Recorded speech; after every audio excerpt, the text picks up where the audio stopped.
Ladies and gents, thank you for tuning in to another wonderful night of fourth quarter call. Obviously, it's your boy Shimmy and the rest of my wonderful goddamn hosts up in here. We got Mr. Timothy, we got Mr. Kyle, we got Jason, and right now behind the scenes, behind the Iron Curtain is Brian. He's setting up for something special, or maybe he's just downing a gallon of water and 4 Cliff Bars. But nonetheless, he's here. He's gonna be squawking. We're only missing Fogmake tonight. You know, he's got to go see how his boy's doing out there. His running back stable, J.J. He's got to see if he can make it back this season. But we're gonna talk a couple topics, get our vocal pipes warmed up before we get into our Quarrel, our little banter, and then we're gonna hop right into the AFC South tonight. Should be interesting. I can't wait to see y'all keeping that same energy across the board, fellas. But let me just spread a couple topics for you folks. I want to hear your opinions on this because this has been going around not only forums but radio waves as well. First topic I want to bring up is Tyreek Hill. We all know the incident. We all know the yada yada tapes, blah blah blah. But there's been some banter going around that after his bruised quad that he suffered from Bashad Breeland hit from a pass breakup. Some cheers, some hurrahs, and qualms of karma. This is what you get, well deserved. Now, most normal human beings would never wish an injury upon another person and always want to see him get hurt. But do you feel in a situation where, because of the character concerns surrounding Tyreek Hill, that this is karma or is deserved, or do you not care when a person like Tyreek Hill gets injured? What do you folks got? What's your concerns? I don't care. Oh, I don't wish for no injuries. In my he's clear to play. He's clear to play. I wasn't there during the incident. Basically, it's one way. The first time you heard something, it's like it makes you feel against him. But then when you hear another part, then on top of that, you're like, maybe it wasn't him, and then you go back into it again, and then what? It's crazy. Listen, at the end of the day, I leave that up to the professionals, the investigators. They're the ones who made the decision. As fans, we wasn't there for sure. The most important thing person in this whole case is the child. If child care felt that he didn't do anything, basically he didn't do anything, he didn't harm the child, well, that's the most important part. Other than that, you can't really. We wasn't there, so he gets hurt. Hope he gets better and move forward. I don't wish for no injuries. All right, Dula, what you got? I'll start by saying, fuck Tyreek Hill and the horse he rode in on. Frankly, think the guy's kind of a piece of shit. But that said, I can't say that I wish injury on anyone. Look, this is his job. It's currently his livelihood. It's how he makes money to sustain himself and his child, hopefully. So, no, I wouldn't want that to be the case for anyone. I don't think it's karma. I think it's football. Things happen in practice. Guys get hurt all the time. I don't think it has anything to do with his transgressions off the field. But, I guess when I think of karma, it's one of those things where you kind of get it back in the way you gave it. So I don't think it'd be on the football field that he would get his quote unquote comeuppance. Okay. All right. Yeah. And if you folks can see tonight, Jason has been waiting for tonight for quite a while. This guy is souped up for the AFC South tonight.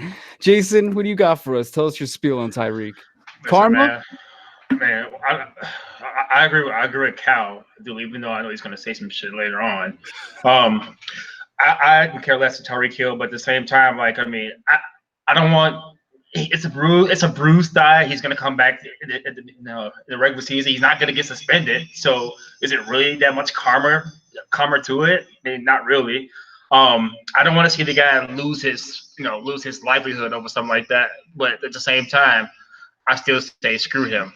That's all I have to say. And Brian, welcome back from the protein intake, brother. What's going on? What's going on, man?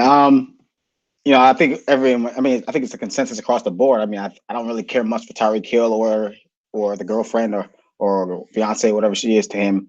I'm just happy about a couple of things. I'm happy that, as far as I know, CPS did remove the child from the care of the mother, so that child is actually in a safer place than he was, a few months ago, apparently.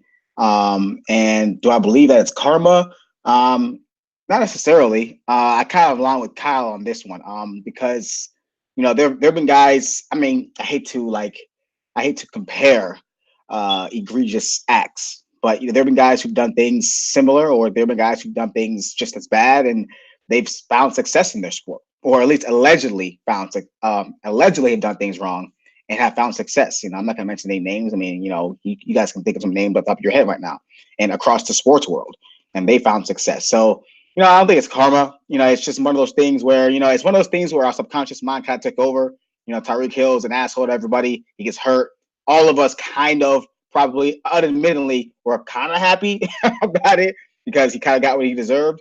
But I don't wish injury on a football player, because you just never know what type of injury they can sustain. It could be their last play, of their life. So you don't want to wish that. Like Kyle said, this is his livelihood. He is still a father, and this is his income. And kind of like what Tim said, the child is the most important person, and you want to make sure that child is taken care of. It's okay, and this is his job. So I don't wish injury on the guy. I don't care much for him either. I don't think he should be playing football right now. I think football should be the last thing. I think he should be getting some help.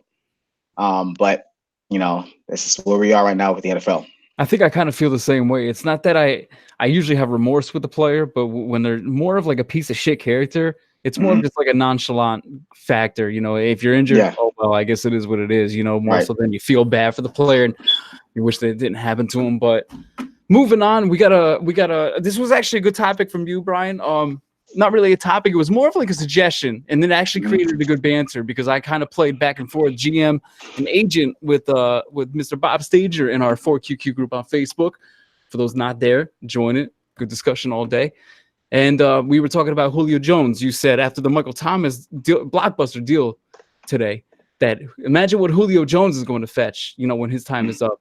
And I thought that was interesting because there are some that probably feel like he might break that bank if it comes time and he's due again. But he's 30 right now in 2019. He's got one more year in 2020 when he's going to be 31 with a base salary of 11.4 mil, it looks like. And then he becomes a UFA in 2021. So I guess this is kind of a loaded question, Brian, since this was your post in the group. I'm going to let you start off with your opinion, but it's kind of a loaded question, so I'll let you answer it from quite a few angles, and the rest of the panel as well do the same. I guess I'm going to kind of pose a few questions in this. Do you feel that Julio Jones will break the bank? Do you feel that it would be smart for Atlanta to break the bank and make him possibly the highest paid again? And do you feel that it's going to happen, or if you were the GM, what would you do? I'll start with do I think it's gonna happen? I do think it's gonna happen. Arthur Blank pretty much already promised this guy he's gonna get paid last summer. They gave him a little money last summer, and he did his thing again. He put up numbers again, and Julio expects to get paid. They said they're working on it. They're talking, and Julio is at camp, risking his body, and is expecting to get paid. So if Arthur Blank is a man of his word, he's going to pay Julio Jones his money. Now, how much he's going to pay, I don't know. That's where it kind of brings me to the next question. Is it smart to pay Julio the expected amount based on what Michael Thomas just got, a guy in his third year, where Julio Jones, I believe, is in his 7th or 8th. He's going to be 30 years old, but is still one of the most prolific wide receivers in the NFL, even though he didn't score touchdowns. I know Jason doesn't like that, but it is what it is. But I do think that I don't think it's smart to give him all that money because there are other holes the Falcons may need to use that money on to sustain the success they have or they need. Remember, what is the one thing that we all remember of the Falcons the last few years? What is the one historical situation or moment that happened to the Falcons? They were down 28-3 to the New England Patriots, and they let them come back. And that's just kind of that's just, for me, that just tells me there's some other holes on that defensive side of the football that still needs to be addressed. That they have addressed, but still needs to be addressed. There's so many other places. And if you give Julio Jones all that money, that's going to strap him for a while of a 30-year-old wide receiver who I think Julio's kind of gone past. I think he's gotten past the injury prone thing. I think he's gotten past. He's pretty much played well. He's been healthy. This whole entire for the last 3-4 years, he's been really, really healthy. He's been one of the best receivers in the league in terms of skill and availability. Now, to answer your third part of the question, what would I do as a GM?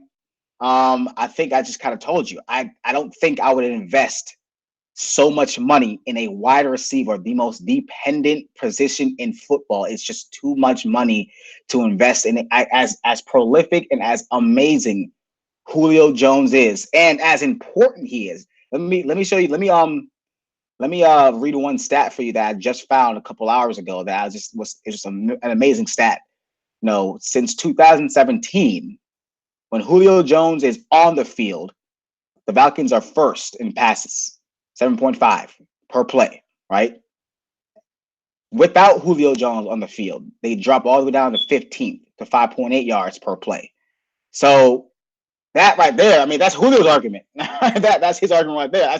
That's a pretty eye-popping stat for me. But at the end of the day, if I'm Julio, I'm looking at man to man. I'm saying, look, man, I love you. I do. You've done so much for the city. You're one of the greatest Falcons of all time, and we're gonna do what we can to support you. But we gotta think of the future of this team first, and we're trying to help you win a Super Bowl at the same time. But I know you want your money, but we got to talk about how much money you're actually going to get, and that's how I would kind of start out with the conversation with Julio Jones. All right, I like that approach. Jason, we're going to be talking about receivers on your squad a little bit later tonight. Why don't you get warmed up? What would you do with Julio? And do you feel like he might fetch that pretty penny he's looking for? Listen. Here's the magic question right here about the Falcons. Are they a win now team, or are they a team that's headed for a rebuild? Right? That's a magic question. My thing is the Falcons, they might have some holes on the defensive side. They are a win now team. And as Brian pointed out, Julio Jones is a very, very big part of that team and how successful they are, right? So there was a stat, I forget what it was. It's like the less Julio's numbers are, the more successful the team are compared to the more Julio's numbers are, the less successful the team is, right? So what does that tell you? That tells you is he's a big part of what they do. Now I know everybody's gonna say, well, he doesn't get in the end zone enough. Well, that's part of that is true, but there's a little bit more to the story, right? Answer this question: does Calvin Ridley or who was the other receiver that Hopper was it? Josh, the other guy that had more touchdowns than Julio Jones on the team? Do they get those same numbers if Julio is not on the team? That's a question you got to ask yourself there, right? Now, here's another thing too you got to look at. Julio's 30 years old, but if I'm a GM, I might just pay him because we're waiting right now, and you could give him, let's say, a 2 to 3 year deal where it's not really it's not gonna have a lasting long effect on the team going forward in the future, right? So you say a 2-year deal with maybe a third option, right? So they can say after the second season, hopefully by that time, Calvin really become the player that we expect him to be, and maybe some other pieces can kind of develop on that team too. Kind of develop what it can. Okay, all right. Maybe we can kind of move on without Julio. He's done what he did.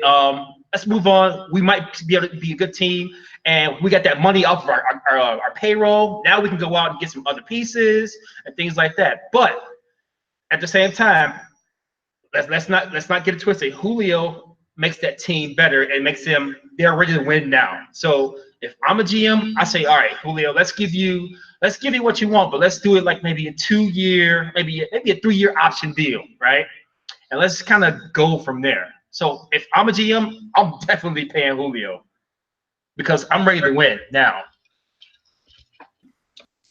All right, Dula, you got your mathematics worked out for this one? Where the hell does Julio go? To hell with Julio. I don't know. In all seriousness, first things first. Shout out to BJ Nix. Comment on the wall there. Do I think Julio Jones is going to get paid by by the Falcons? Yeah, sure. Why not?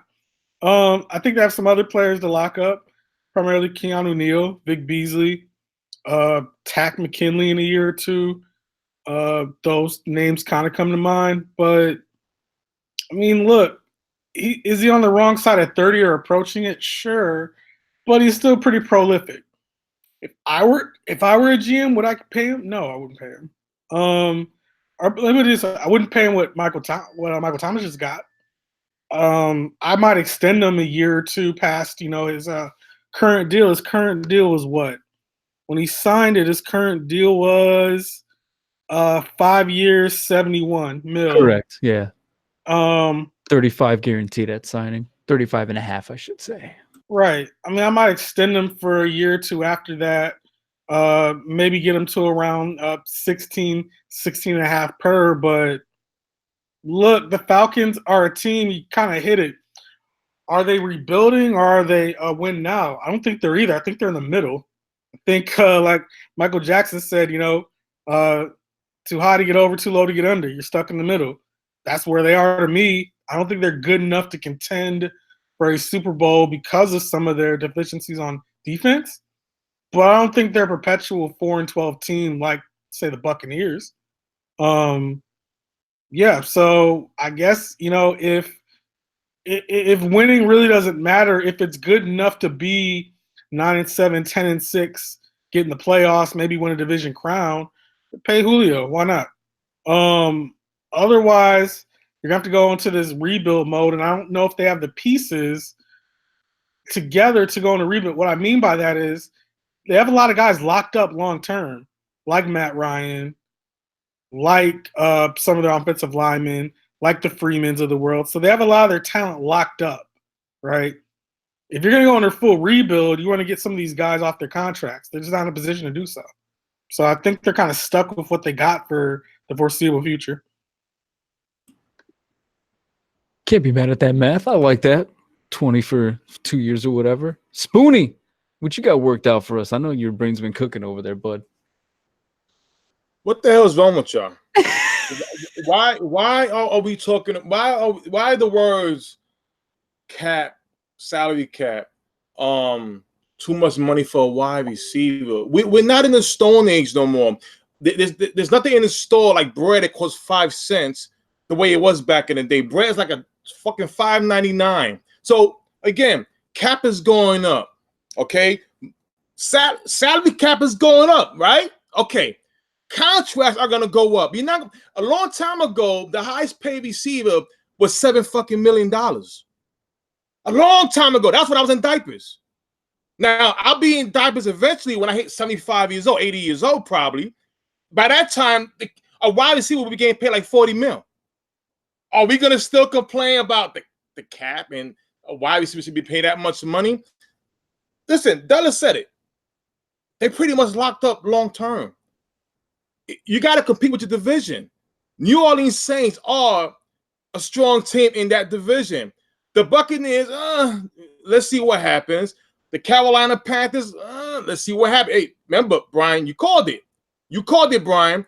Cam Newton is a free agent next year. Will he be a Panther? That's one of your hot takes. Okay, who's the next team? You got the Falcons, you got the Bucks, you got the Saints. Am I missing anybody? That's it, right? So, listen, you got to compete against the Saints. The Panthers. You got to keep the same talent level up there. They just gave Michael Thomas a big contract. They're trying to win the damn thing. You don't just blow it up. Let's not pay Julio Jones. Let's just make it Calvin Ridley and Muhammad and Justin Hardy as if those guys are enough to compete with the Saints to go to the playoff and a chance to win the championship. You got to keep Julio. Listen, has he shown any age of slowing down? No, he hasn't. I mean, we do question how come he doesn't get enough touchdowns at the end zone, but damn it, he does so much doing the other things of getting that double coverage to have Calvin really underneath do some dynamic moves. We saw him last year as a rookie. You need to keep Julio Jones. And look, it's just like Jason came out and said. It's the language in the contract. Give him a deal where it's not going to affect you long term. A 2 to 3 year deal. I don't think paying him 21 mil is a problem. I don't understand what's wrong with everybody. If you're paying a receiver $20 million, you're not committed to winning on your team. Are you kidding me? Everything is going up. You're going to see cap go up, contracts go up. It is what it is. Show me a team in the last 10 years that's won anything by locking up a big-time receiver for a lot of money. I'll tell you that when you show me a team who will trade Julio Jones right now. I think is everyone. Tim, you're right. You're right with the standpoint of Julio he's so damn good. You know, it's it. But the dilemma is of what Dula just said, because you know who I'm thinking of? I'm thinking of Odell Beckham. And the reason why I'm thinking of the reason why I'm thinking of Odell is that the Giants locked him up last year, what they thought they did, right? And my theory is, this is my theory, it's not true, I don't know if it's true or not. I think the Giants finally realized that Odell's a headache. And I'm not saying Julio is.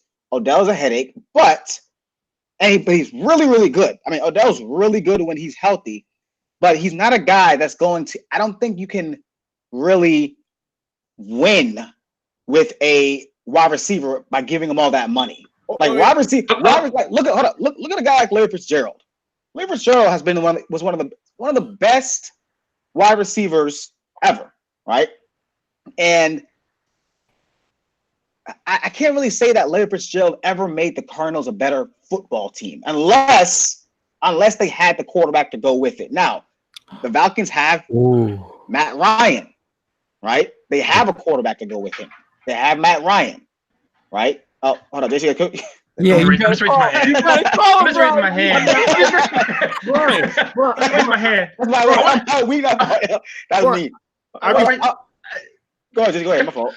Ryan, ignore that shit. I'm glad you brought up Odell Beckham Jr. because I was thinking about that too, and I was thinking, okay, so the Giants gave Odell Beckham Jr. a lot of money, right? Now, they did.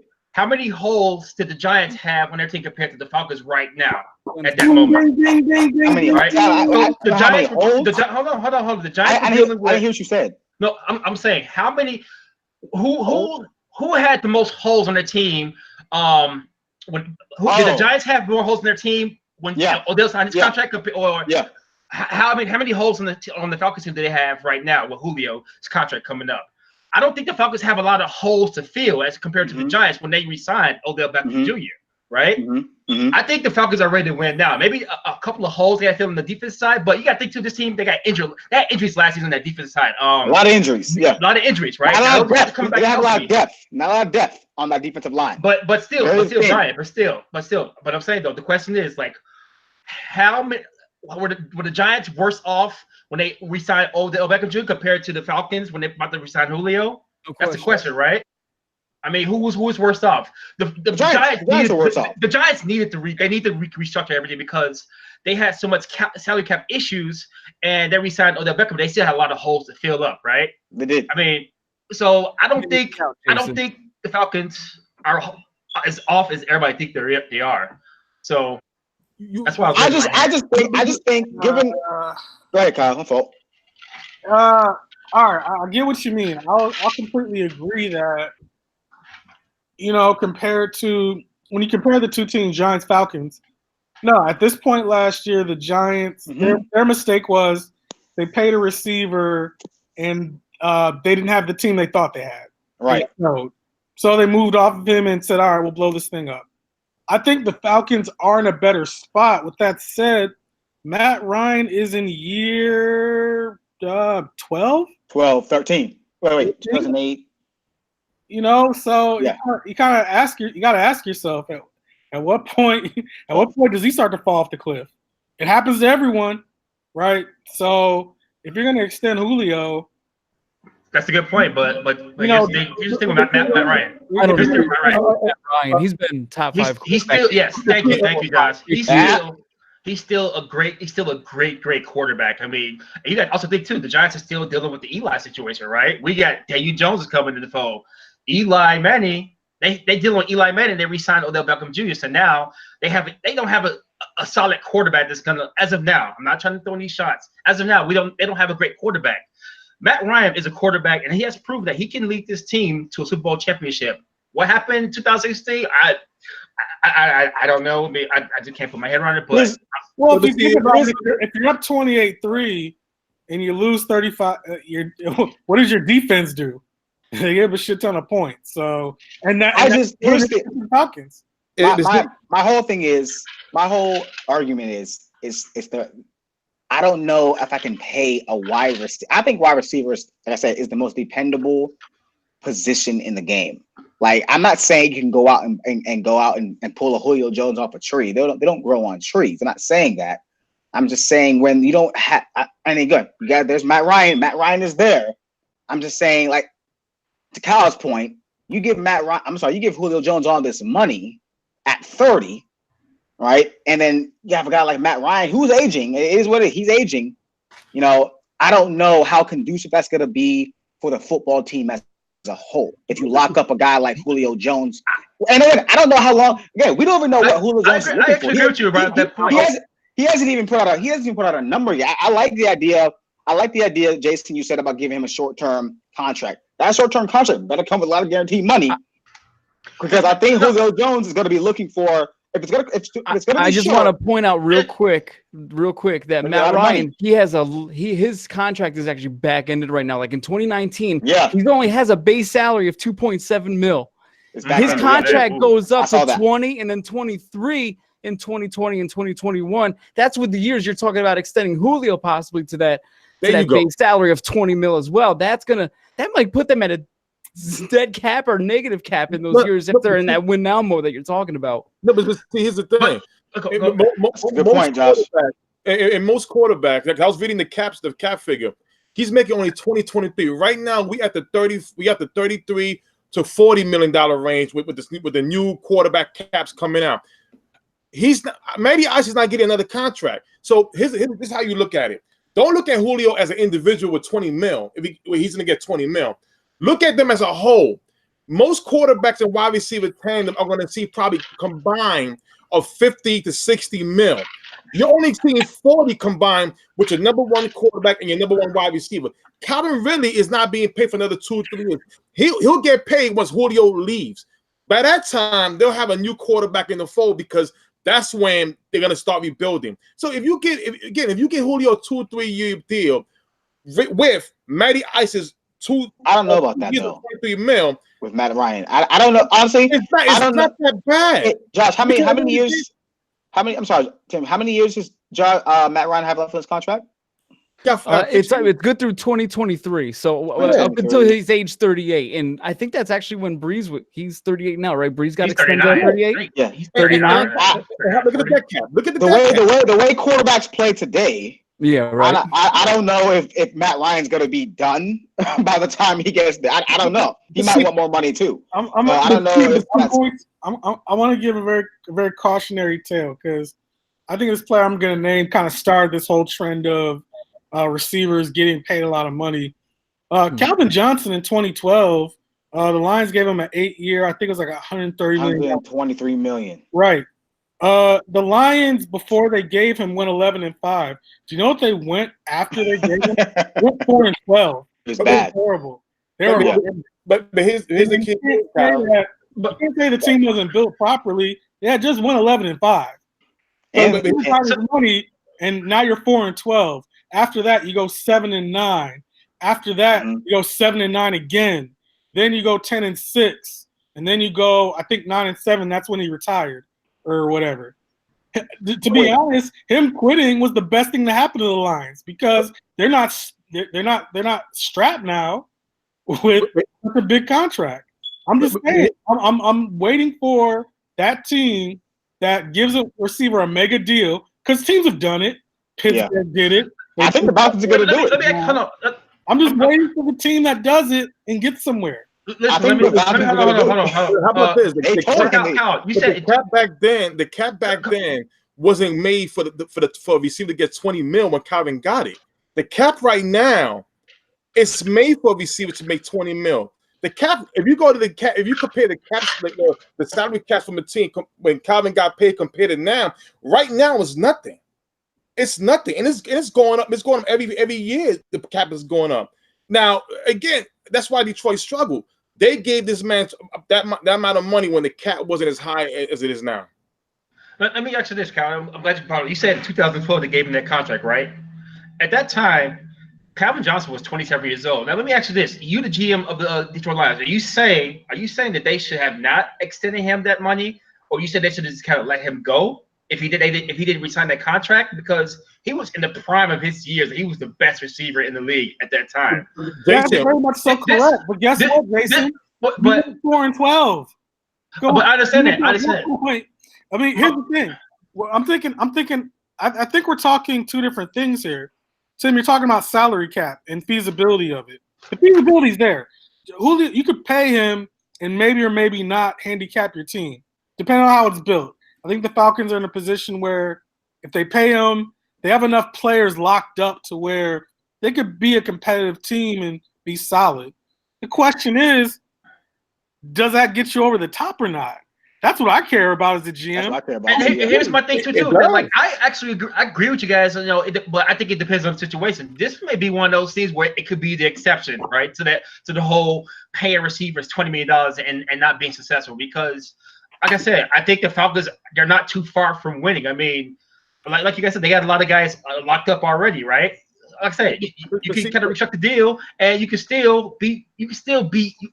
Don't be handicapped in the long run, or you can still kind of be a good team, like sustain, right? So I agree with you guys. I mean, you have to be careful how you kind of pay your players, depending on the overall structure and core of the team. I just think the Falcons they're not far off from being an elite team and making it, going back to that promised land. But Jason, I want to ask you a question because you said earlier about Calvin being paid at his prime. Now, this was the problem with paying Calvin. What receiver was at the market to give Calvin that kind of money? Nobody. That was basically he just gave him what he wanted. See, again, these receivers are being paid off the market. Odell's at the market with 18 mil. Now, people are like, oh, that's good money. All right, oh my God, I can't give him 20 mil. That's 2 extra mil. It's nothing compared with the cap is made for that. The receivers got the market. What receiver in Calvin Johnson's era was set the market to pay Calvin that kind of money? Nobody. That was his pure ignorance by the GM himself. You just gave the man what he wanted. Because at that time, if I'm not mistaken, $14 million was the high mark. Dez and Demaryius Thomas got paid 15. Then Julio came up with 16. Then Odell with 18. Calvin, there was nobody with the I think 20 mil what Calvin was getting at that time. Nobody was at that market. So again, that was by whatever you want, I'm going to give it to you. That's what it was. But like double check that for accuracy. Atlanta Falcons right now are a playoff contending team. You do not rebuild a playoff team. When rebuilding is this. We're going to start from the draft. We're going to pay for bad contracts. That's what rebuilding teams do. They all do. But when you right there to the win, you risk it all. Because it's either you go for it all or you just go home. Now, if you're in a luxury spot where you have pure talent out of player and he got 3 more years left, then you're good.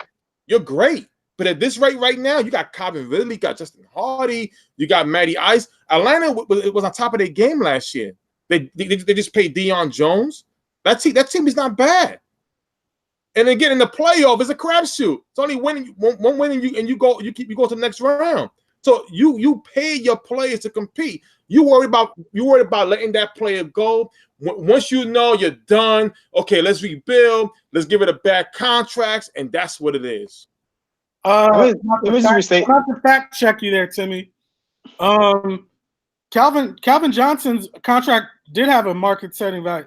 Larry Fitzgerald said it when he got 8 years, 120.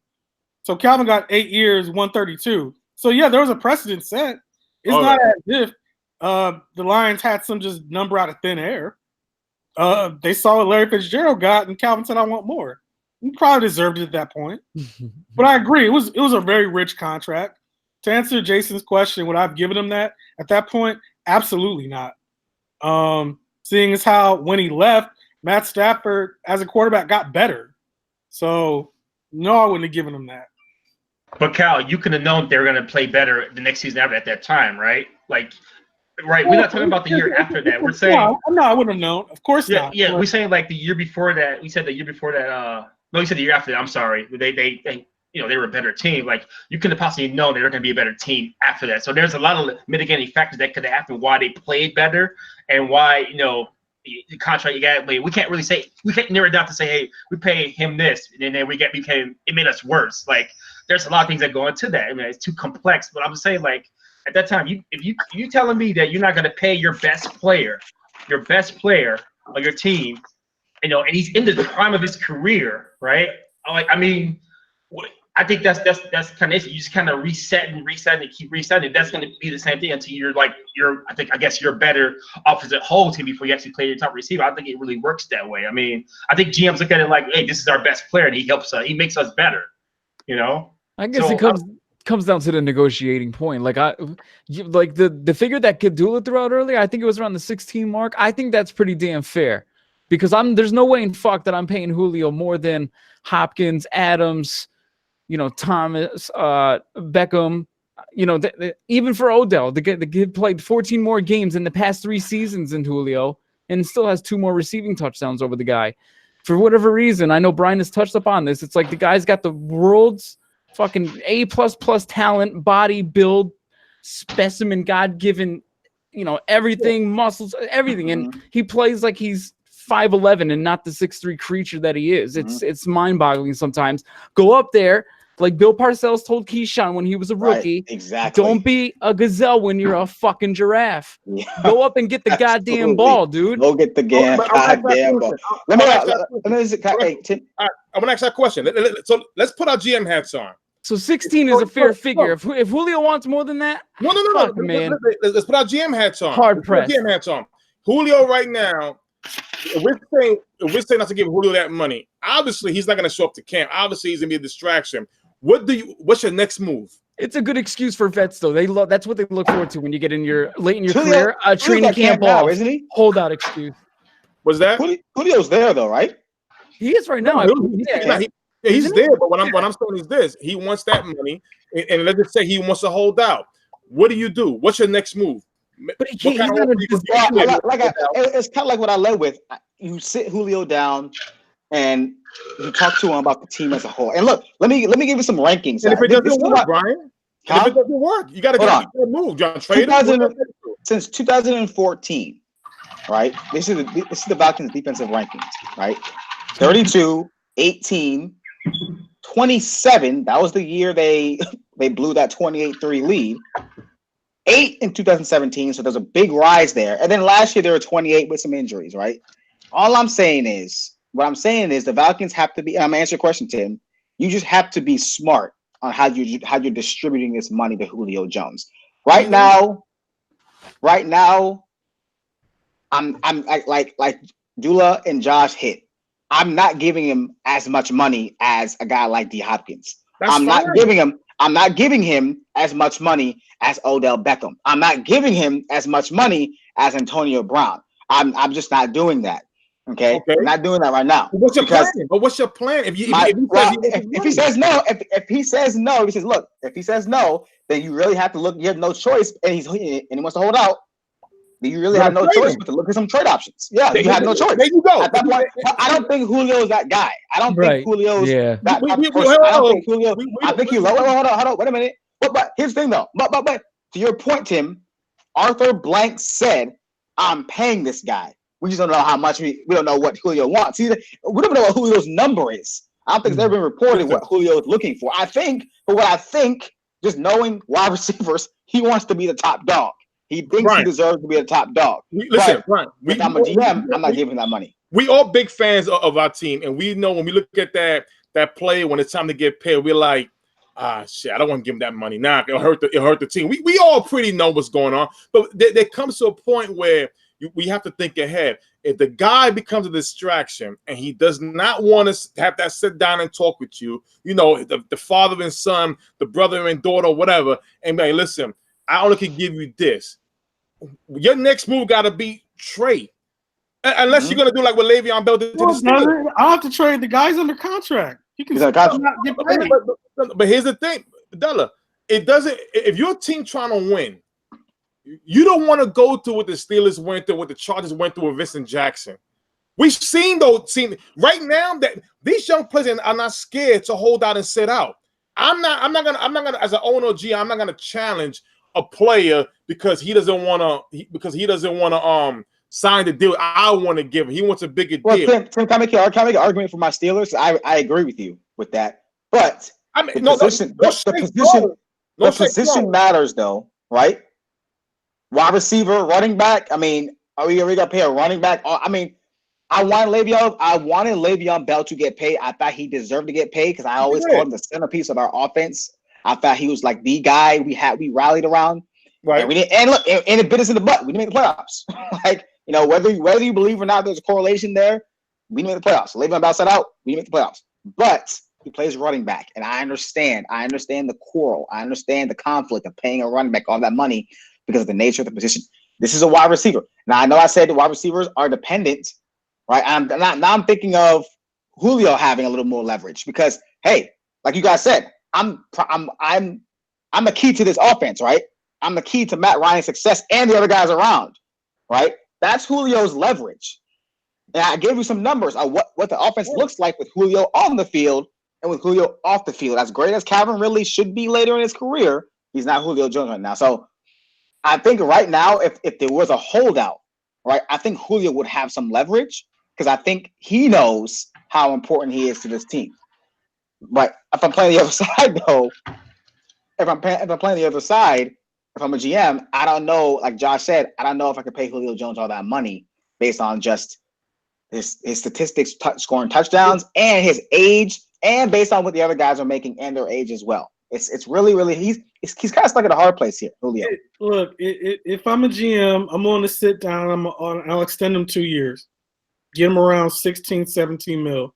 If he isn't like that, he can sit. I don't care at this point because I still have a squad without him. Now, granted, is it? I don't know.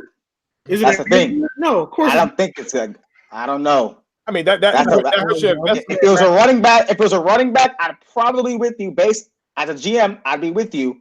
But Julio, you take Julio off that team, it's gonna. I don't know if Matt Ryan's the same player. We never really seen Matt Ryan without Julio Jones. If Matt Ryan is the $150 million man that I paid him, he's gonna work with Mo Sanu, Calvin Ridley, and what I got. But see, what he is. But see, because here's the thing: if you let Julio go, again, it's like Brian said. I'm gonna let him go. I'm gonna let him sit. Let him sit. Excuse me. Let him sit. You gave all that money to Matty Ice. You want Matty Ice to perform the level he was always been performing. You got to keep the right toys he's always had around. Don't play with it because then what you're gonna do is you're gonna hurt. We've never seen. We don't want to experiment life without Julio Jones that made Matty Ice who he is after you gave him the money. Now let's just say if Matty Ice didn't get paid and Julio wants to get paid and you figure it out. Let's see how he does without Julio. Then that's a different story. And the guys have leverage. It's the same thing. I'll give you a perfect example. The Dallas Cowboys, 92. Emmitt Smith held out for the first 2 games. I forgot who the running back was. We had the best offensive line in football, but this guy couldn't even get a lick. I think 22 yards in 2 games. He couldn't run. They signed Emmitt Smith. Again, you don't want to experiment. I say give it to Julio, but I like the idea what Cal said. Give him a 2-year deal, make it 17 mil. And he goes, listen, now make it 20. Give him some incentives. Put some incentives into it where your body of too old for incentives. Huh? I mean, listen. He's too old for incentives. That's gotta be guaranteed money. That's actually disrespectful. Don't come over here to incentives. If I'm Julio, I've earned my money. He wants the money. You say what? He wants the money at this point. You care about incentives. Yeah, don't disrespect me. I'm not no 22, 23-year-old wide receiver with some incentives. That's disrespectful. It's either guaranteed or not. Because here's the thing. It's either Matty Ice can from the ball regardless. Now, if you get no. If you get hurt now, you miss some games. Incentives are for wide receivers or players who need to prove something because of character or because of they're young and they want to see what they got. We know Julio Jones. Oh, wait. We know who Julio Jones is. He got time to be playing those games. Josh, he's 30.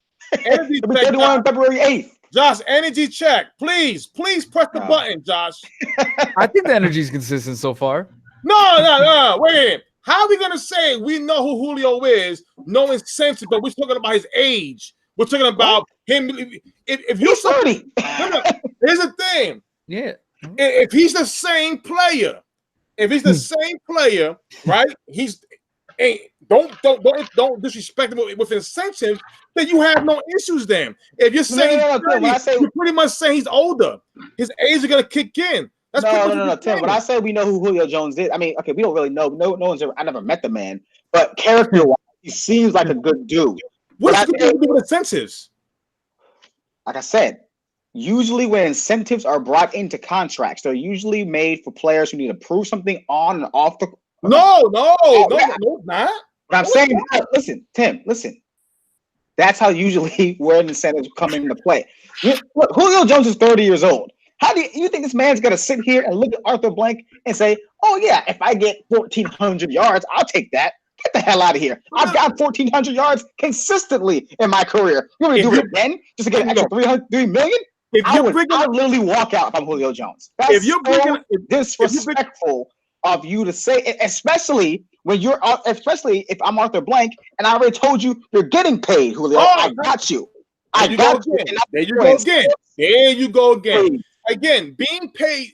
When you say I'm getting paid, it's not saying how much I'm going to pay you. I'm gonna pay you. Now another thing is when you say age. Remember though. So now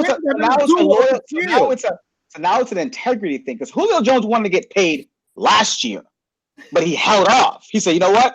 Okay, cool." They threw him a $2 million. They gave him $2 or $3 extra million on his contract. Julio said, "Cool, balled out."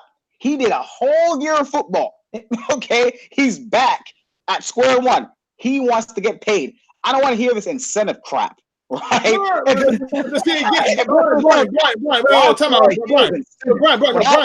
Brian, you're missing the point of the Emmitt Smith. The Emmitt Smith was saying was if you experiment life without Julio, if they want to let him sit, no, listen to me. I'm trying to teach you something here. It's not about the Emmitt Smith crap. It's pure evidence that if you want to experiment life without paying a player and life without him on the field, and your team crumbles, you don't want to do that because guess what? You got the New Orleans Saints as well. You don't want to fall behind and experiment without Julio Jones, and then you're a game behind the New Orleans Saints. That's what I'm going with. So you make the decision right now. Either you're going to pay him or you're not. Going forward, incentive is not off the field or on the field incident. I didn't say that's always the case. Okay, but if you like Josh just came out and said key words, every player at the end of their age wants that security check. Why? After they spend all their fucking money on booze like Adrian Peterson broke, you want to come out here at the end of your career and get that extra check. That check will set you for life with your family. So what I'm saying is this: if we're gonna bring up age at a player for not getting the full money that he deserves, we can't. You have to put it in incentive saying, hey, if you get amount of yards, amount of touchdowns, this amount of stats, your money goes up. That's me proving. Not in Julio Jones' situation. Hell no. Julio Jones doesn't have shit to prove to anybody. If he has nothing to prove, there's no discussion about not paying him. Unless you don't believe in just paying wide receiver $20 million.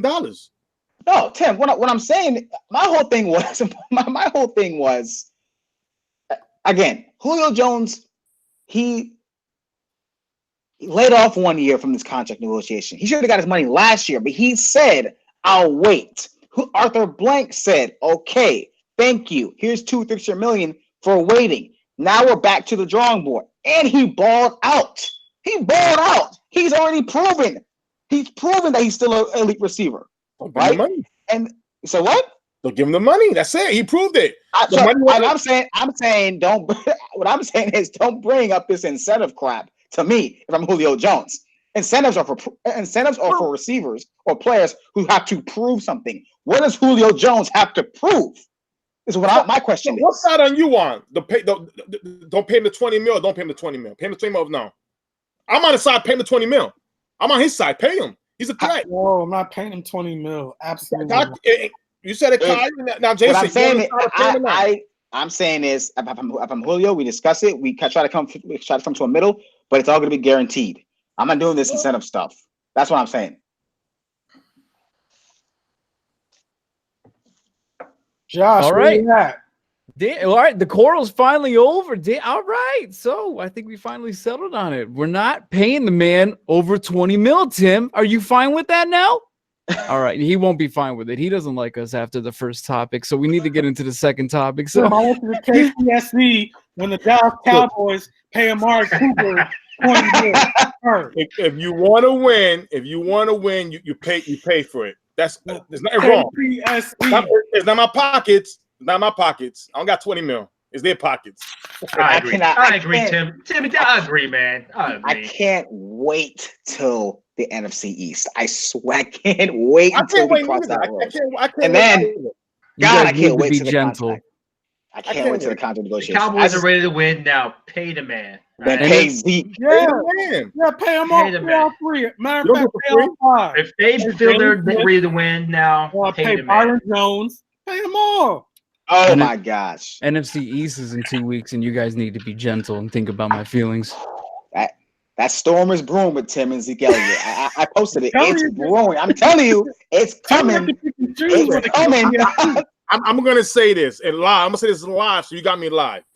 I want the Cowboys to pay all of them, but guess what? If they don't pay Zeke for whatever reason, which they're gonna pay him, you do what's best for the team. That's just it. Whatever. If you want to hold a body trophy, if you want to hold it up, you do what's best for the team to get there. It's not my pocket. We're not going to turn. We're going to stop you right here. We're going to get in these predictions, but I'm saying pay everyone. All of them. Offense and defense, special teams. Pay everyone. Pay everybody. I'm listening. Pay Josh. I mean, let's give it Josh. You know what's funny? I'm going to say it's not about his Giants. Because I'm going to be the first one to say this. People laugh and be like, oh, they pay Odell with that money. They paid him only because they wanted trade value. That was the only reason why they paid him. Number two, guess what? Saquon Barkley is the only player that's to command a lot of money. And guess what? If the Giants have enough talent, that young talent on that team, these guys don't got to pay for another fucking 4 years.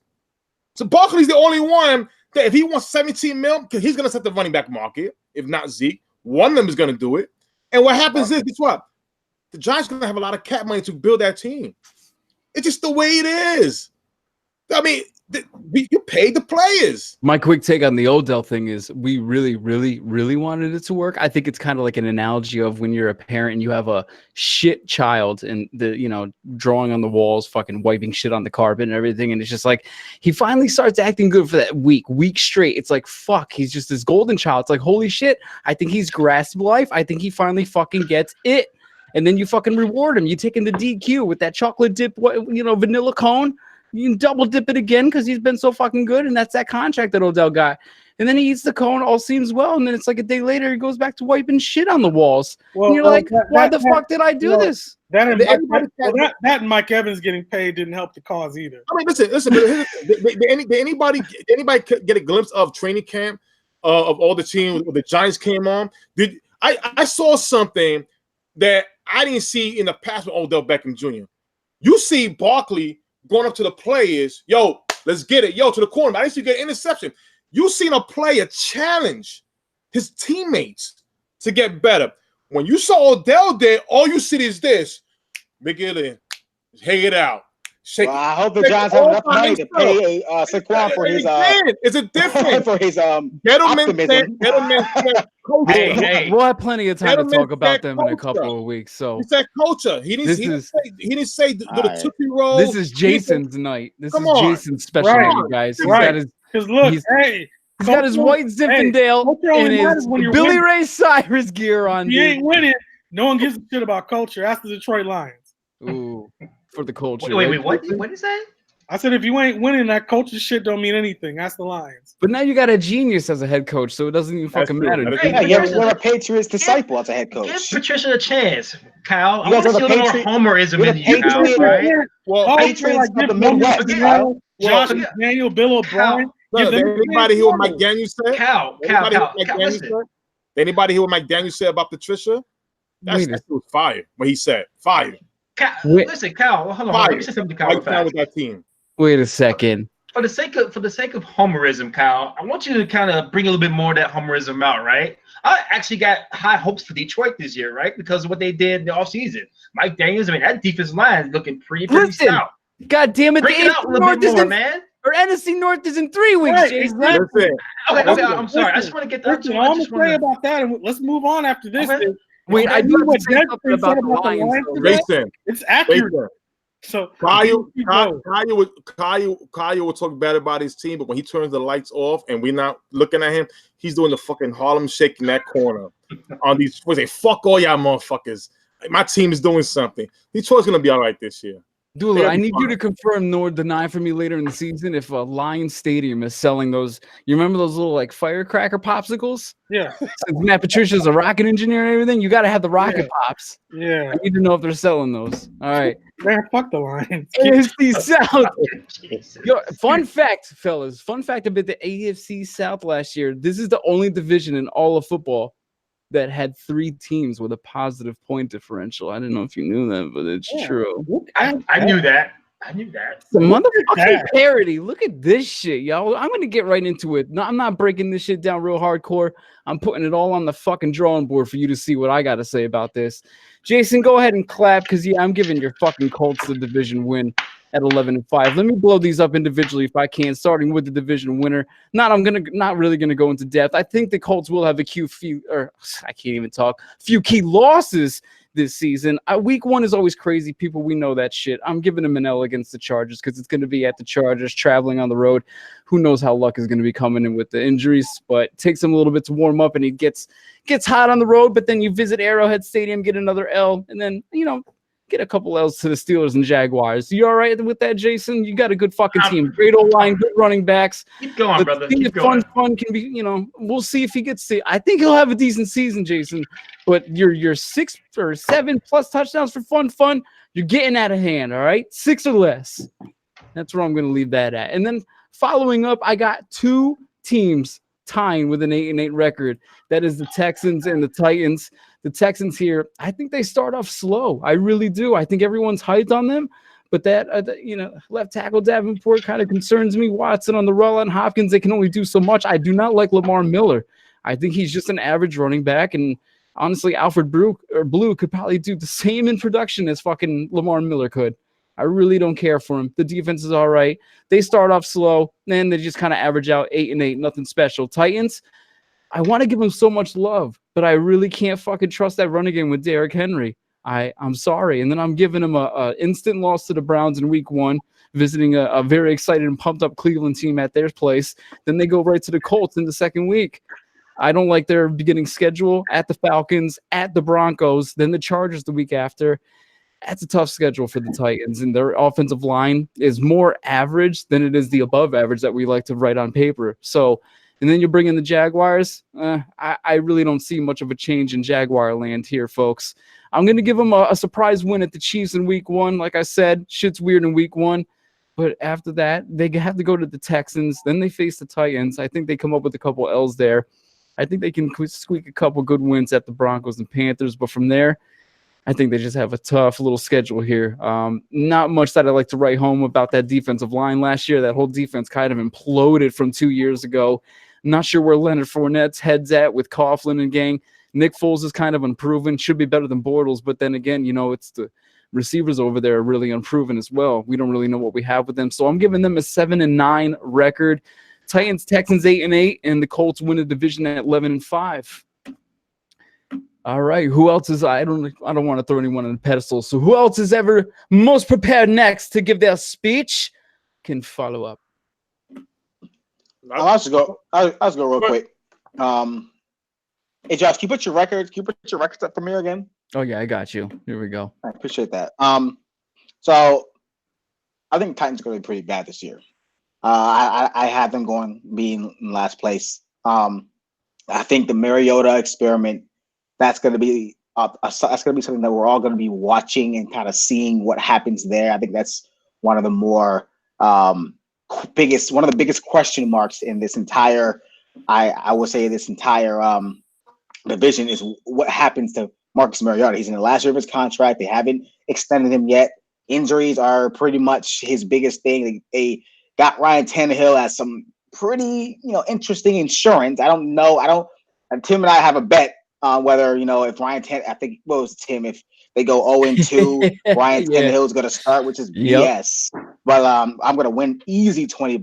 Good, I'm going to have a good lunch on Monday. I know that much. Hell yeah. But I think the Titans right now, I agree with you, Josh. I don't trust Derrick Henry in that running game. I don't know if he's going to be the guy, though. I know he came on pretty strong last year, but I know they can carry that momentum into towards the end of the year. Yeah, I don't think they can carry that momentum into the 2019 season. I have them pretty much. I have them going actually 6-10, and I think this may be the end of the Mariota era. That's just my feeling. I do, and I think Titans are going to be good looking in to maybe getting another quarterback, maybe into the draft next year. We'll see. Next up, I actually have the Houston Texans finishing in third place. I have the Houston Texans finishing third. Josh hit on the head again. I think they're relying a little bit too much on D-Hop and Deshaun Watson to really carry that offense. I don't really like Lamar. I've never liked Lamar Miller as a great or good running back. For some reason, Lamar Miller is like everybody's favorite fantasy running back. It's really weird. I'm in a lot of leagues, and Lamar Miller is always off early. I'm like, why do you guys draft this guy? This is his year. That's what I hear all the time with Lamar Miller. They did bolster up the offensive line a little bit. Deshaun was hit a lot last year, but I did have a theory that Tim didn't really like. I do think Deshaun Watson holds on to the football too long. There's a lot of statistics that show that he holds on to the ball way too long, even though the offensive line wasn't great. But some of that is Deshaun Watson's doing. He does have D-Hop, one of the best receivers in the league to throw to. So that's there. But I do think that the Titans actually take a step back this year. I have them finishing at 7-9. As for the second place team, the Jacksonville Jaguars. Look, everybody was saying 2 years ago this team was on the cusp of a Super Bowl. Honestly, they probably should have made the Super Bowl because I don't think what's the linebacker's name that they said that I said was down, but he wasn't down. That really changed the Miles Jack. Miles Jack. I don't think his knee was down. I think that was a BS call. And honestly, the Jaguars probably should have went to the Super Bowl that year. But again, Patriots get a break. They don't get it. So, and then obviously they took a huge step back last year. Just team was kind of self-destructive with Jalen Ramsey running his lips. I think he's going to have another big year, though, another all-pro year. Leonard Fournette, honestly, this is a make or break year for him. And Josh, you hit on the head. I don't know where his head is at with the Tom Coughlin and co. I don't know how they feel about each other, but I do know that they got him a quarterback, Nick Foles, a better quarterback. I'm not saying that Nick Foles is all pro or all world, but he's definitely better than Blake Bortles. And everybody's been saying this team is a quarterback away from being at least getting back to where they were 2 years ago when they made the AFC title game and came within a bounce of a ball or a knee from winning an AFC title and make it to the Super Bowl. I don't think Nick Foles needs to play like a Super Bowl MVP to get Jacksonville back on track, but he has to avoid mistakes. He has to be efficient in order for a guy like Leonard Fournette to be the productive running back he was his rookie year when he burst onto the scene there. I think the Jacksonville Jaguars bounced back. I think they just missed the playoffs though, but I think it's one of those years where they're going to be looking up. And I think it's one of those years where I think they're just I think it's one of those years where they're going to be a player away from making or missing the playoffs this year. And I have them just missing it at 9-7. And then obviously the first place team, I think, the Indianapolis Colts, I think this is the year.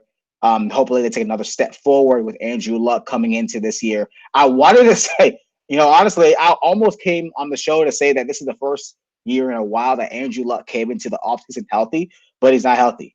He has this weird calf injury that, I'm not really worried about. I'm not sure how, Jason, you feel about it. I'm not too worried about it, but I know that I would definitely not play him at all in the preseason. I honestly might even scale it back in training camp as well, because you just don't want to mess with this guy's health. And honestly, for some reason, when I think of calf, I think of Kevin Durant. And, I just get kind of like, I shake a little bit, So I don't want to see this guy hurt. He's too good. He's so important to the NFL, so important to that Colts team.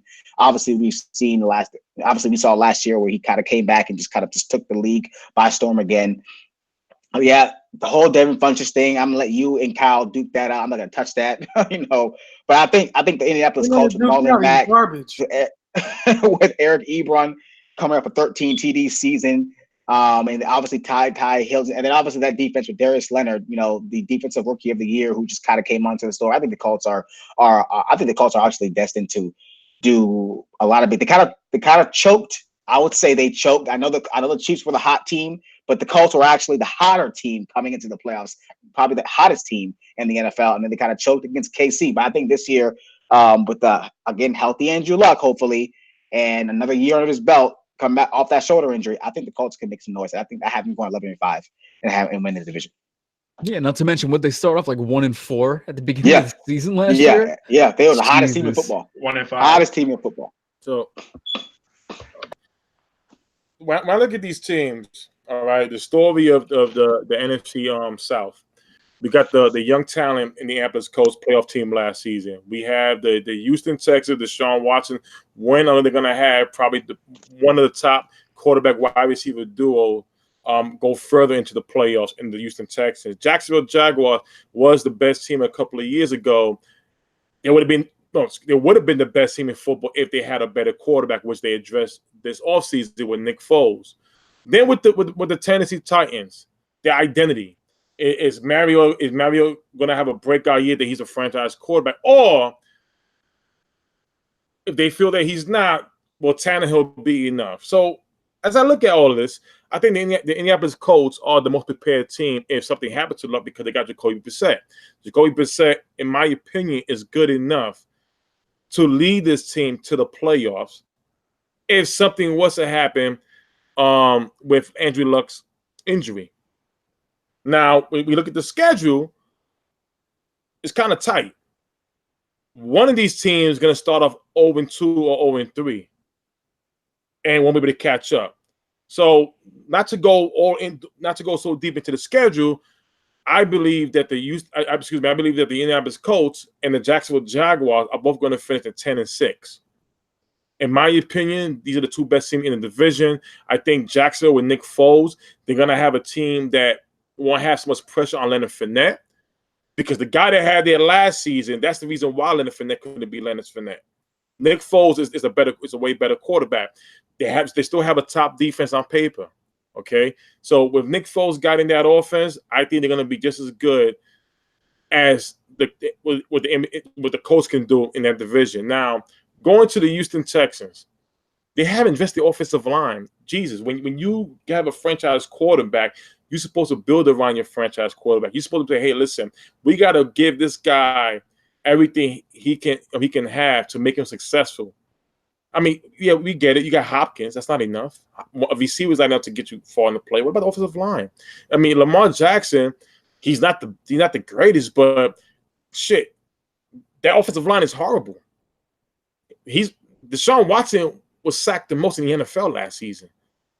They still made the playoffs, but again, let's not keep dwelling on his athleticism that he's going to escape all the time. That leads to more further injury. You're wasting a franchise quarterback who could deliver the goods to you. And when it comes to the Tennessee Titans, again, I agree with Brian. Tannehill was picked up for a reason. I'm not going to judge a quarterback for what he did in Miami Dolphins because, again, sometimes a new address, a new home will do you just good. And maybe under this new coach and this new team, Tannehill will be a better quarterback because in Miami, that team was constantly rebuilding almost every 2 years. That's not good for a franchise quarterback. So I got the Colts, Jacksonville both going 10-6. I have the Houston Texans being 7-9, and I got the Tennessee Titans at 5-11. All right, I can dig it. Dula, you want to go up, and then we'll leave Mr. Cowboy to finish up his little division? Yeah, sure. Because I gotta say, thoroughly disappointed with these predictions I've heard so far. Just not impressed at all. Let's start with the fourth place team, the Jacksonville Jaguars. Look, Nick Foles, right? When he was in Philadelphia, he was a backup. He was a backup to a guy, and he got hurt, and he came in, and he did his thing, right? It's a difference between being a backup and you being the man, and that you got to do this over 16 games. I remember last season when Nick Foles started the season, he started off pretty badly, and the Eagles couldn't wait to get Wentz back in. And there's a reason why. It's not as if they were, hell bent on, well, this is our guy, so get used to it. I think Nick Foles is a guy. I think the Jaguars are going to be looking for a quarterback in next year's draft class. I think they'll be in the Tua hunt, as we like to say, or the Justin Herbert or Jake Fromm or whoever you want to paint in there hunt. I don't think it's going to go that well for the Jaguars. I got them at 4th. 3rd, the Houston Texans. Let me tell you something. The most disrespected player in the NFL is Deshaun Watson. Easily. For a guy who gets pummeled like he does, he produces. And he's done nothing but produce since coming in the league last year. Now, granted, he tore his ACL after he did, get a few starts under his belt. And, he came back pretty solidly from that. I like their defense. I do not like their offensive line. They spent their first round and their second round pick on a tackle and a guard.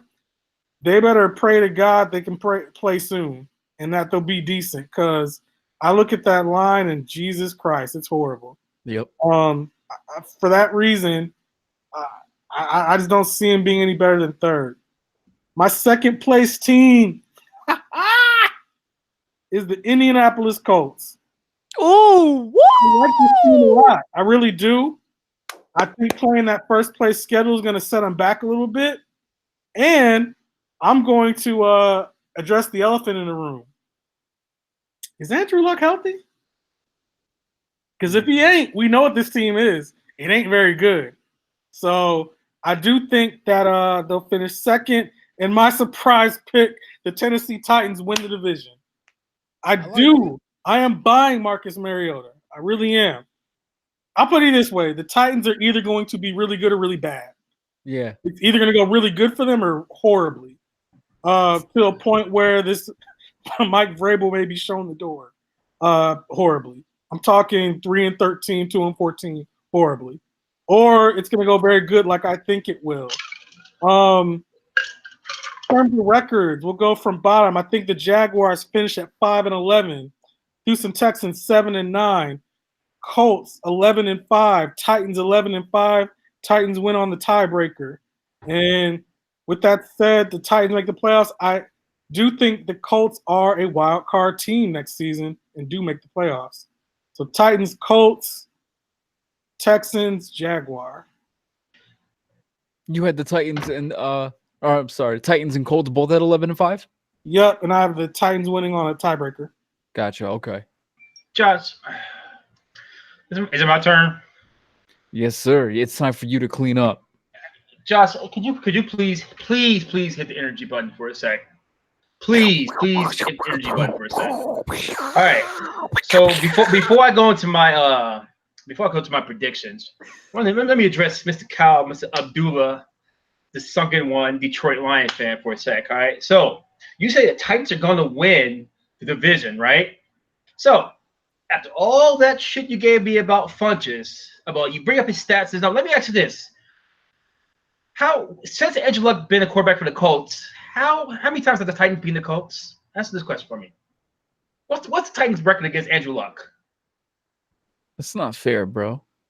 No. And for the record, let me. What does do with anything? What's Mariota's receiving core in those years that he's going against the Colts? Consistency because trash. Because what we're doing here. No. It's my turn. Delanie Walker's been his best receiver in the past 5 years. It's my turn. Can Andrew Luck walk back without wincing? Let's answer that first. Hold on. It's my turn. Don't give me a sec. It's my turn, right? Sorry, do not interrupt. Okay. Sorry. Do not interrupt me, right? Because we pick up these numbers and you think of these. I mean, Jason, real quick, you gotta let us know if these are rhetorical questions or real questions. But anyway, go ahead. Good point, teacher. This is a rhetorical question, Brian. All right, this is for the panel, right? Okay, because we bring up these numbers, these statistics, and we're like, all right, there is a pattern here, right? There's a pattern here, okay? So for the panel, I'm in. How many times have the Titans beaten the Colts with Andrew Luck as a quarterback? I don't know. I give up. Like I said, how many times have the Titans? I said, like, what? 2? Zero. Okay. Did you watch the draft Did you watch the draft night when Reggie Wayne was up there? Right? Did you watch how he just straight clown the Titans? Did you watch that? Mm-hmm. Watch that clip. Okay. All right. Yeah. Okay. So with that being said, I actually like the Titans as a surprise of me, as a good team in this division. I will give you that, Kyle. I will give you that. Now, let me go to my predictions. All right. 4th seed, I have the Jacksonville Jaguars. Now, they have a better quarterback in Nick Foles. They do. They really do. But there's a couple of things that that's kind of going against them here for a second, all right? First of all, the defense, it might be good, but they're missing a big part of that defense. A big part. And that guy's name is Telvin Smith, he's been so underrated as a linebacker. He's been a big part of that defense, right? And here's another thing. Nick Foles doesn't have the same weapons in Philadelphia as he does. The same weapons in Jacksonville that he does had in Philadelphia. That's another thing, right? So, but that defense is going to keep them afloat and things like that. They're going to be able to compete because Nick Foles is a better quarterback than Blake fucking Bortles, all right? So I have them going 7-9. All right. So here's where it gets a little dicey. So I got 2 teams that are going to be tied for, I guess, second, tied with the same record. I got the Tennessee Titans and the Houston Texans. And I'm gonna start with the Texans first. I'm not really sold on what they did in the draft as far as like building up the offensive line. And as Brian kind of alluded to, I do think that Deshaun Jackson has some issues, playing the quarterback just the way he kind of holds up the ball, because I know this for a fact because it kind of almost reminded me of what Andrew Luck was going to at the beginning of his career, where he was kind of trying to make plays and kind of sometimes he tends to hold up to the ball a little bit. I will say this, right? Because he didn't have that offensive line. I kind of feel like the Texans and the Colts, Deshaun Watson Texans, they're kind of weird. It's kind of like a weird, like a deja vu. Like I've seen this happen before, almost, right? The running back position, I agree with you guys. I don't know the whole Lamar Miller hype. I saw a post by Maxwell that's saying that Lamar Miller's probably, I think he said like Lamar Miller's like the only, all the running backs are overrated in the AFC South except for Lamar Miller. I don't know where that comes from. I mean, I honestly think that there are a couple of running backs that are better than him in that division. And also, too, their defense, I think the defense is going to take a step back this year. And they still haven't signed Jadeveon Clowney yet. Is he still signed in camp? Is he in camp right now? Or no? Is he going to be moved? No, or we don't know what's going to happen he's with still that. a free agent, right? Or just And lingering around? And also, too, the Texans, they got some front office issues. Like, do they even have a real GM right now? I mean, is it a GM by committee? I mean, that could probably have an effect on that franchise, somebody that kind of take control of that franchise. So I have them going 9-7. I will give them 9-7 still, right? Now, to the Titans. I think this team had one of the best off seasons this season. I think so. The acquisitions they made on the offensive line, they improved their offensive line. They improved their defense. The only question mark with this team, I really feel, is that quarterback position. And I think that's where Tannehill's going to come in and kind of give them a little bit of hope. I like the AJ Brown pick. I like the who's the guy from Buccaneers? What's his name? The receiver. Humphreys. AJ Humphreys. I think it's another good signing, and I think it's gonna help. It's gonna help Corey Davis out a lot, right? But I think once Marcus Mariota gets benched by Tannehill, I think that's when you start to see a little bit more better this offense kind of flow. A little bit. I'm not saying Tannehill is a great quarterback. I just think he's a better quarterback than Marcus Mariota, in my opinion. All right, so I also have them going 9-7. All right, to my team, the Indianapolis Colts. All right, I'm actually shocked you guys said, Josh and Brian, you guys say 11-5. Wow, I'm impressed because I don't have them going that high. Now, if I was a homer, I would say 12-4, right, or 11-5. But for the sake of objectivity and being realistic, as Kyle like to say, I'm going to give this team 10-6. And one of the reasons why, because they do have a hard schedule, and Andrew Luck not coming into the season a little bit rusty. That kind of worries me a little bit. I'm not overly concerned about that, but I think that could kind of cause a little bit of a setback. But looking at their schedule, I don't think they're going to start off slow 1-5 like it did last season, because all these games are the first 4 games are very, very winnable. Even though I have them lose to the Chargers, we've beaten them before in 2016. All right. So it's not like we don't have an issue playing against the Chargers. Maybe back in the Peyton Manning era, but in the Andrew Luck era, I think he's 1-0 against the Chargers. So, but I have them losing that game because they're on the road. Guys, I'm telling you, man, I'm gonna down this hill. I love the way this team is put together. I really do, and I think even though we have a hard schedule, I think we're gonna be all right, because I think we're built up. This is year 2, all right? Continuity is the key, right? So I'm gonna give them a 10-6, and I also want to say this division is probably one of the toughest divisions, in my opinion, most in terms of parity in the NFL. So 10-6 for the Colts, division leaders. Those are my predictions.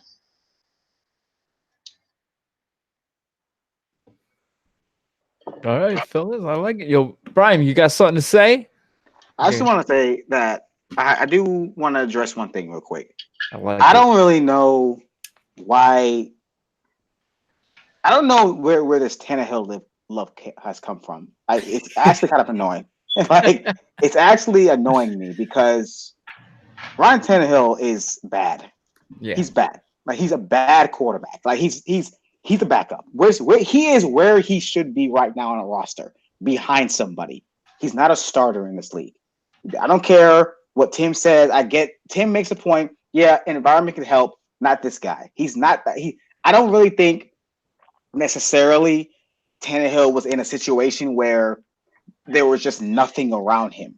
I think Tannehill had enough weapons, at least offensively, to do some things in Miami. He just couldn't get it done. He did have Jarvis Landry. He had Devontae Parker. He had some guys to throw to. It's not like he was throwing to like if you want to make an argument for Mariota, who's never really had a true number one, I like AJ Brown as well out of Ole Miss. I think he was better than DK Metcalf actually coming out of Ole Miss, in my opinion. But if you want to make the argument, the one argument you can make for Mariota is the lack of weapons to throw to, and that's what they're trying to do now with AJ Brown, Corey Davis, and Humphries coming from the Buccaneers. Ryan Tannehill, I felt like he had enough in Miami. I felt like he had enough chances to prove himself that he was a franchise quarterback. I know he didn't have the greatest team, but I think he hit his ceiling, and that's why I think Miami let him go, because there was a ceiling at some point. Even if you don't have if you're a bad team, you're a bad team, but you got to show the team something that, you know what, we're a bad team, but this guy could probably help us if we put something around him. And they had guys. They had Jarvis Landry. They had guys around him. And he still didn't seem like a guy that could really take this team to the next level, which is why I think they got rid of him and insert Josh Rosen. And they got Ryan Fitzpatrick.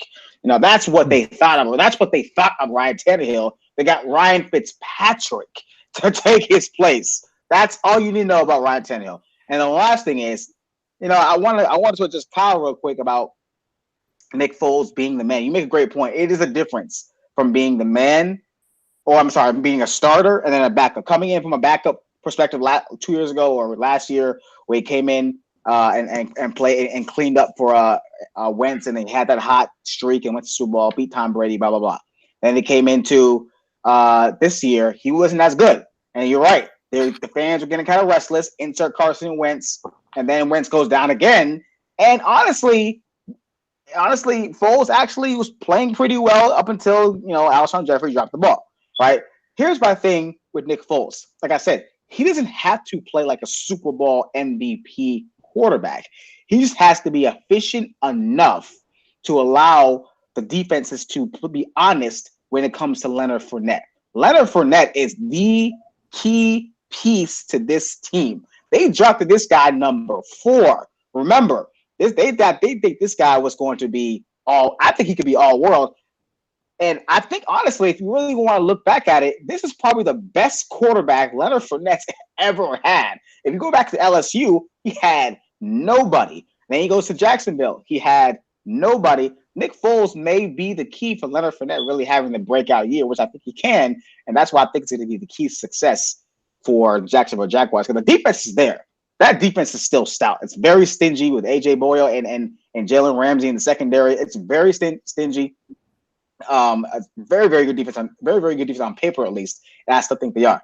Nick Foles doesn't have to play like a Super Bowl MVP. He has to play well enough to open up the offense for Leonard Fournette. That's why. I'm sorry, Josh Marion.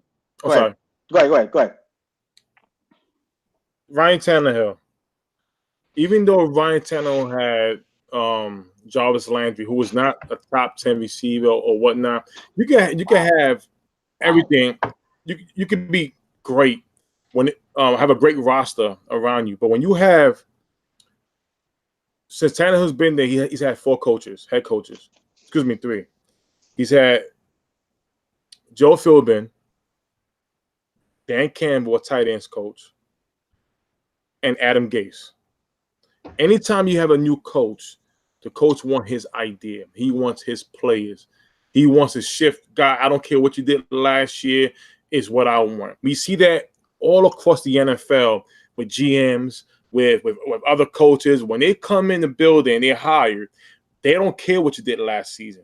They want to start over. They want brand new. Hell, we see it with the Eagles with Chip Kelly, Deshaun Jackson, LaShawn McCoy, Nick Foles, who's a victim of that. He went to the Rams, and all of a sudden he's fishing. Here comes the phone call from the Eagles GM, Howie Rosen. Hey, listen, we'll give you a shot, and it was just magical. So you can have the greatest stars on your team, but if you don't have the right coach behind you, that can hurt you a lot, because again, the coach may not be in your best interest. He may not like you. He may not want you. We seen that with Adam Gase with the Jets. I mean, we was memeing the daylights out of the Jets when it came down to they firing their GM after the draft, which we never seen because of Adam Gase. So those things tell you that. I wonder what Tannehill went through. Now, I think Tannehill is in a better situation with the Tennessee Titans. I really do think. If you ask me, if I had more faith in the Titans if they were starting with Tannehill than I do with Mariota starting. Because at the end of the day, has Mariota show he's a better quarterback than he's a better quarterback than athlete? I don't think so.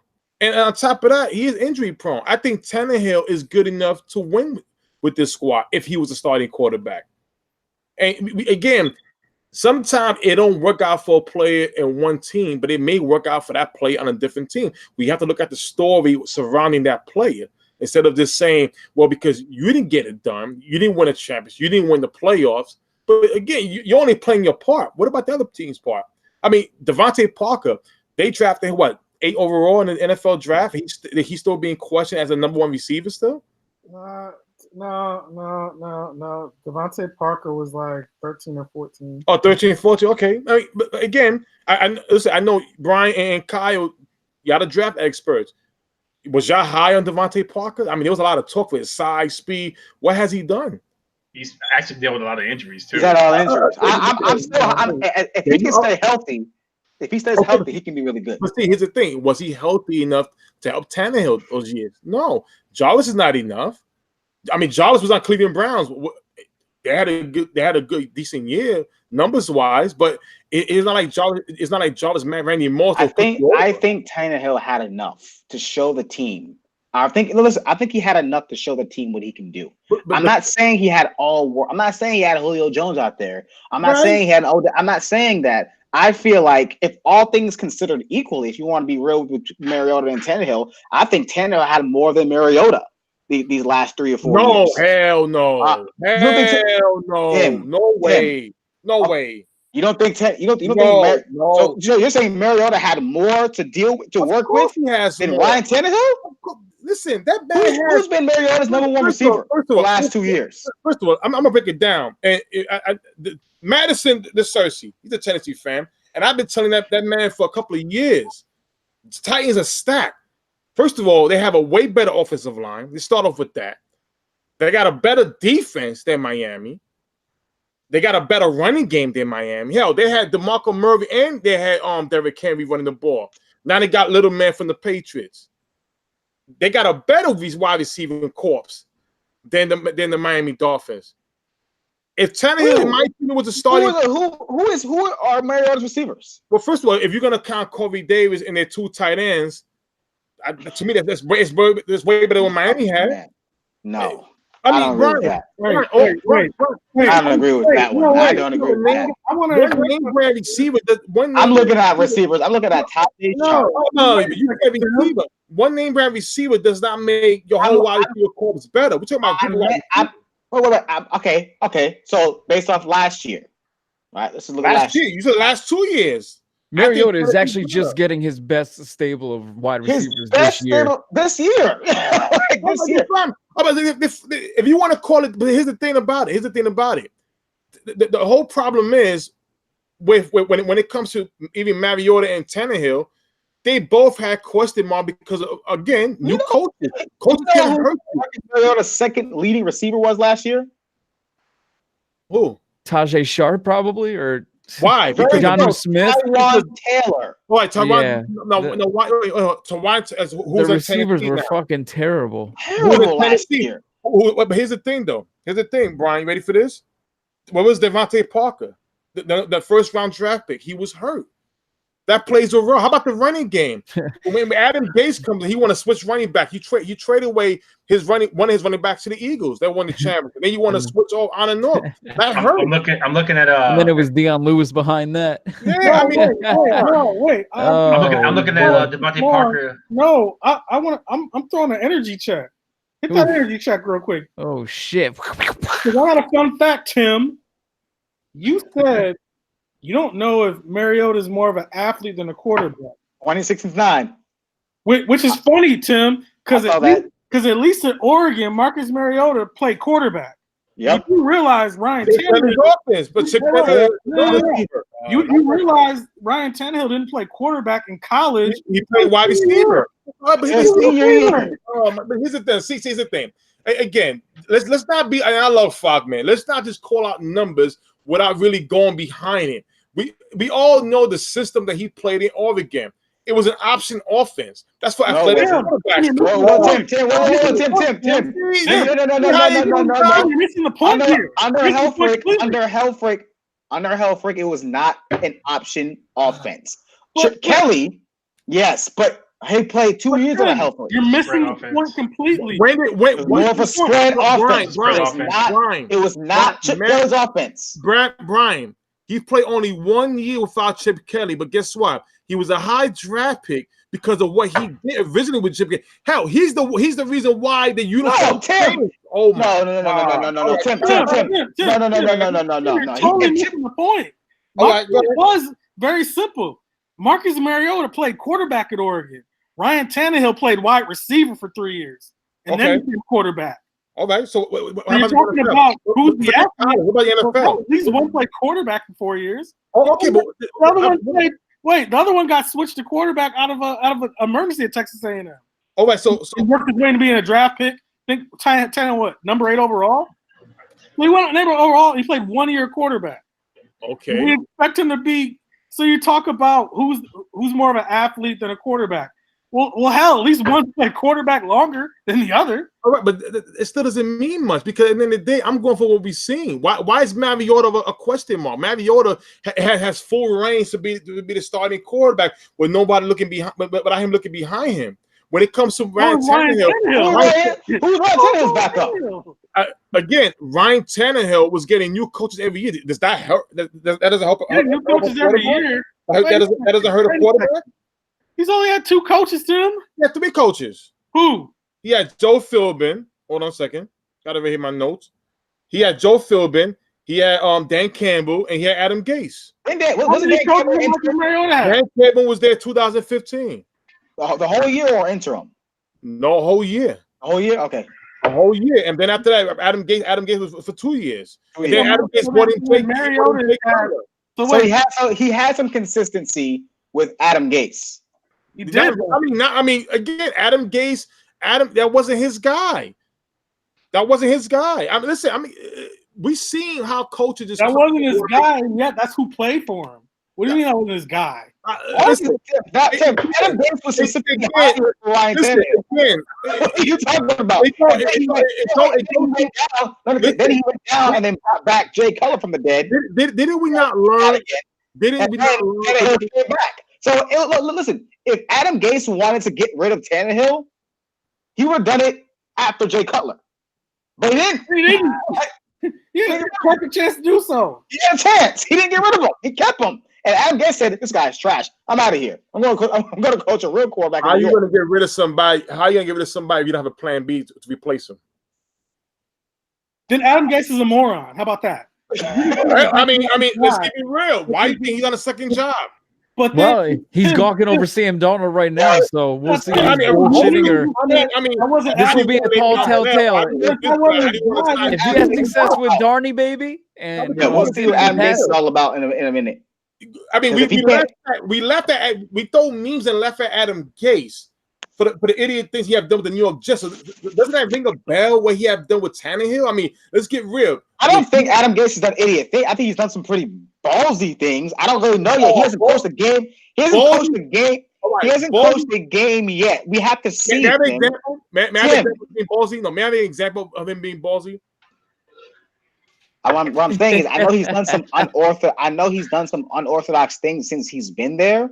I know as a GM and as a coach, but we have to kind of see what he can do with Sam. Sam Darnold is going to be his biggest project. If Sam Darnold ends up being as good as we think he is, Adam Gase will look like a genius. If he's not, then you may have something there. But I'm not questioning that. I'm not questioning what he can do with Sam Darnold. What I'm questioning is the stuff that he did as an offseason, the decisions.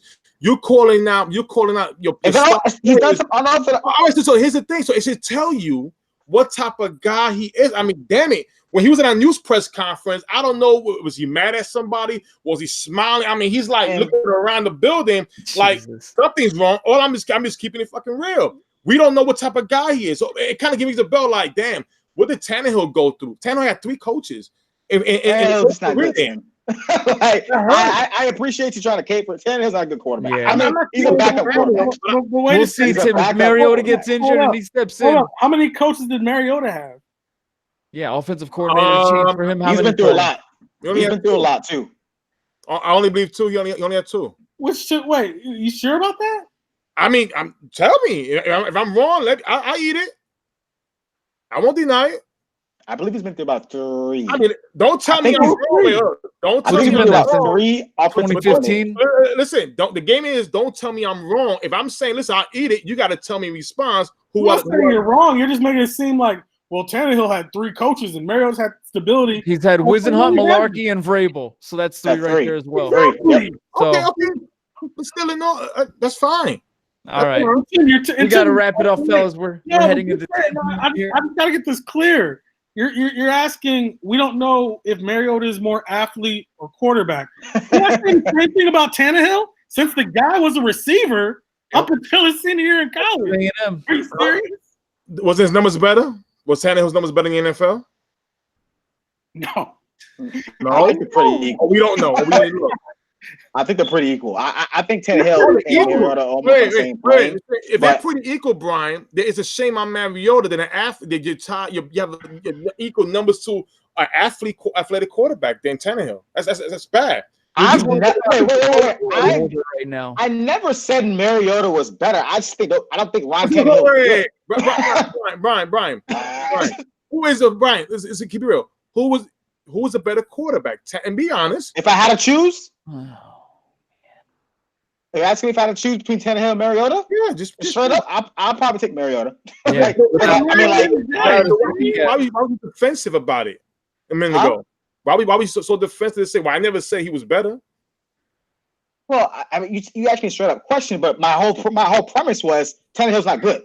That's my whole premise. That was my whole point. Josh, I can't wait for that bet by week 3. I can't wait. I really can't. I can't wait. Yeah, thanks for paying for my lunch. Can't wait. Well, guess what? Switching up the subject, there's actual fucking football tomorrow. If anyone's interested in watching it, Broncos and Falcons, August 1st. We're in August. Hall of Fame game? Fellas, we only have 5 more divisions to cover. That's 5 more weeks of shows, and then we are kicking off into the regular season. So God bless.